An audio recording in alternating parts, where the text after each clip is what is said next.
Maurice, bonjour. Bonjour. Alors Maurice, tu as dit un jour, je te cite, hein, je déteste les interviews, ça ressemble à des interrogatoires, j'ai l'impression d'avoir des flics en face de moi.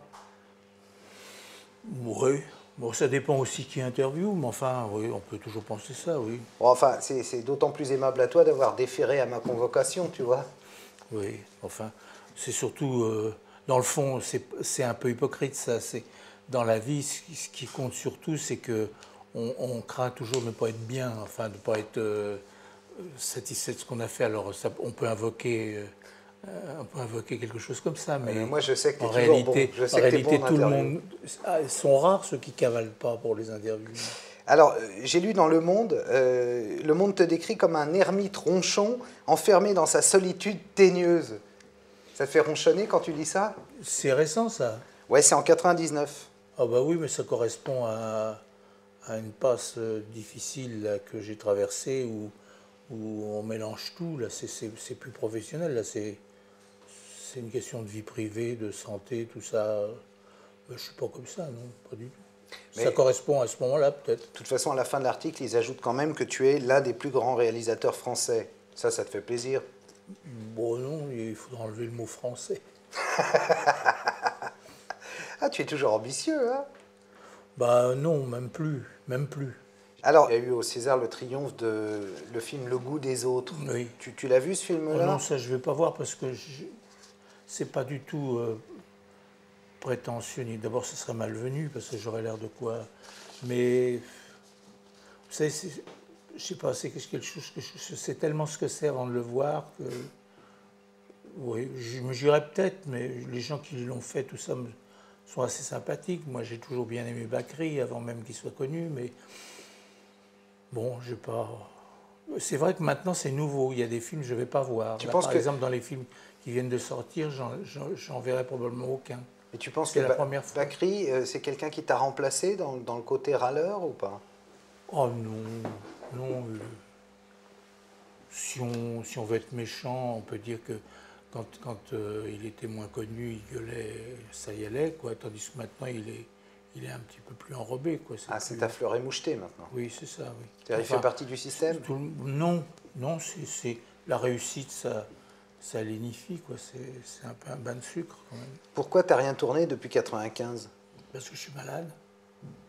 Tu n'es pas en train de payer le geste provocateur de 87 indéfiniment depuis 14 ans Je ne me souviens même plus si c'était en 87. C'était au Festival de Cannes pour Le Soleil de Satan. Tout le monde s'en fout. Tu avais fait un bras d'honneur ou un truc Oui, comme ça. mais tout le monde s'en fout. Non, c'est resté quand même dans... Oh. Qu'est-ce que tu penses des actrices?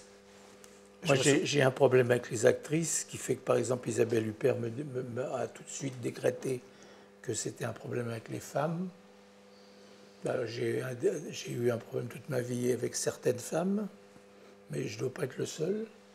Et il est amplifié avec les actrices parce que ce ne sont pas des femmes. Ou en tout cas, même si elles le sont, on ne prend d'elles que ce qui n'est pas femme, quoi. Pourquoi est-ce que Sophie Marceau, tu l'avais comparée à une plante grasse? De Marceau, j'ai dit 2-3 conneries comme ça parce qu'elle poussait un peu quand même, mais c'est pas réfléchi, c'est n'importe quoi, c'est des conneries ça. Plante grasse parce qu'elle était bien en chair et tout, que c'est plutôt une belle fille de la vie. Ils sont rares ceux qui disent que Marceau c'est un boudin quand même. Ouais. Elle altère son talent, qui est réel, elle a un talent, en étant, on pourrait dire, à côté de la plaque, quoi. Elle veut aller chercher des choses qu'il n'y a pas besoin. Moi ça je le dirais pas seulement pour Marceau, pour beaucoup de gens. C'est pour ça que quand tu tournes, tu aimes tourner avec des vrais gens, plutôt qu'avec des acteurs ou des actrices. En grande partie, oui. Parmi les gens qui ne sont pas acteurs aujourd'hui et qui sont dans l'actualité, est-ce qu'il y en a que tu voudrais faire tourner?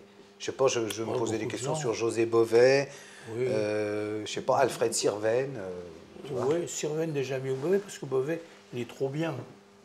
En plus, il est impec. Je l'ai rencontré l'autre jour chez Delépine. Et ce qui m'a frappé, c'est ça. Pourtant, je suis en face de quelqu'un qui est particulièrement soigné. Ouais. Mais lui, alors d'une netteté, la chemise, on a l'impression qu'il l'a passée juste avant de rentrer dans la pièce. Il est clean. Comme paysan, ça fait curieux d'ailleurs. Les paysans sont rarement comme ça, mais il n'est pas un paysan. Est-ce que tu vas tourner un film maintenant? J'espère, mais ça me rappelle un peu qui qu'il y avait toujours un film qu'il allait tourner, puis il tournait évidemment jamais. Marcel Carné. Ah oui, bah oui. Qu'est-ce que tu reprocherais aux producteurs français aujourd'hui?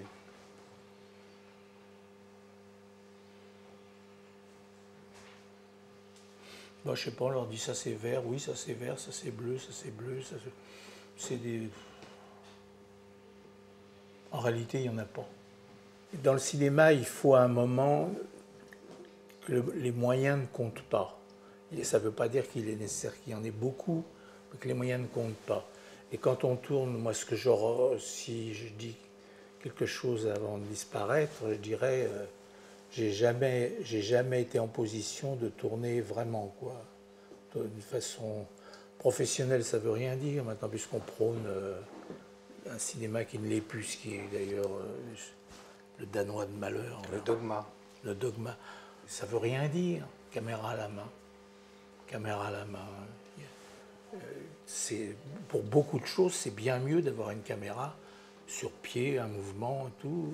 Alors je passe du coq à l'âne. Toi en 68, t'es pas allé avec les réalisateurs à Cannes foutre le bordel. Ah bah ils me font rigoler ça. Tout c'est. Je dis pas futur Truffaut. capitaliste. Par exemple, certains ils étaient déjà capitalistes, plus petits qu'ils l'ont été très vite après. Mais ces gens le truc du rideau, c'est tapisserie de rire. C'était quoi le truc du rideau? Il y a eu Berry, je sais pas quoi, Louis Malle, tout ça qui ont empêché l'ouverture du rideau à Cannes. Et c'est quoi le sens de la vie? Pas. Parce que tu as vécu plus que moi, donc tu dois mieux savoir. Le sens de la vie, c'est qu'il faut atteindre mon âge pour savoir que c'est foutu et que toutes les conneries qu'on dit avant, quand on l'a pas, cet âge-là, ce sont vraiment des conneries. Mais comme on est jeune, on peut se permettre de... Mais ce sont vraiment quand même des conneries, parce que le truc dans le genre, par exemple, il y a une phrase type, c'est on meurt tous un jour. Eh bien, un type de ton âge, par exemple, et même plus vieux, ne peut pas dire ça. Il prononce les mots, mais c'est pas vrai. Il ne ressent pas rien du tout de ça. Alors qu'après, ça se fait automatiquement, il n'y a plus besoin de rien dire, c'est là, on est dedans. C'est une part de soi. On vit avec, oui. Ça va comme mot de la fin ou tu penses que c'est trop triste? Oh non. Non. Ce qui est triste, c'est ce qui est, mais c'est pas ce qu'on dit. Je vais méditer là-dessus. Merci Maurice.